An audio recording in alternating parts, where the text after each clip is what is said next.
Hello बच्चों, चलिए प्रश्न देखते हैं। प्रश्न सिद्ध कीजिए कि r पर fx बराबर e की घात 2x से प्रदत्त फलन निरंतर वृद्धिमान है। हमें यह फलन निरंतर वृद्धिमान सिद्ध करना है। तो इस प्रश्न को करने हेतु हमारे पास यहाँ से हमारी मुख्य अवधारणा कार्य करेगी। मुख्य अवधारणा यहाँ से हम रखेंगे, हमारे पास कोई भी फलन fx दिया गया है, fx किसी भी अंतराल i में हमारे पास क्या होगा, fx अंतराल i में निरंतर वृद्धिमान होगा। निरंतर वृद्धिमान है यदि हमारे पास निरंतर वृद्धिमान है, यदि हमारे पास f डैश x का मान जो आए वह हमारे पास धनात्मक आ जाए, f डैश x होगा f का x के सापेक्ष अवकलन। तो यदि हम यहाँ से देखें fx बराबर हमें क्या दिया गया है, e की घात 2x। तो e की घात 2x यदि हम इसका अवकलन करते हैं तो हम जानते हैं हमारे पास यदि e की घात x का अवकलन किया जाए तो यहाँ से e की घात mx के रूप में दिया गया फलन है। तो e की घात mx का जब अवकलन किया जाता है यह लिखा जाता है m e की घात mx। e की घात x का अवकलन तो e की घात x आ गया और यहाँ से x का जो गुणांक है वह हमने आगे लिख दिया है। तो इसी आधार पर यदि हम इसका अवकलन करें तो यह क्या आ जाएगा, f डैश x बराबर लिखा जा सकता है 2 गुणा e की घात 2x।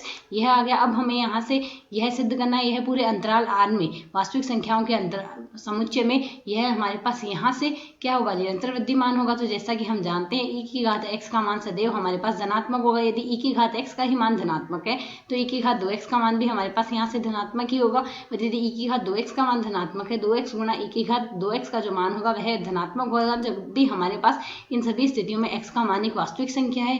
तो यदि हम यहाँ से देखें f डैश x का जो मान आएगा वह हमारे पास धनात्मक आएगा जब भी हमारे पास x एक वास्तविक संख्या है। अर्थात यहाँ से fx हमारे पास fx r में fx बराबर e की घात 2x r में निरंतर वृद्धिमान है। हमें यहाँ से यही सिद्ध करना था, निरंतर वृद्धिमान है और हमें यहाँ से यही सिद्ध करना था। आशा है समझ आया। धन्यवाद।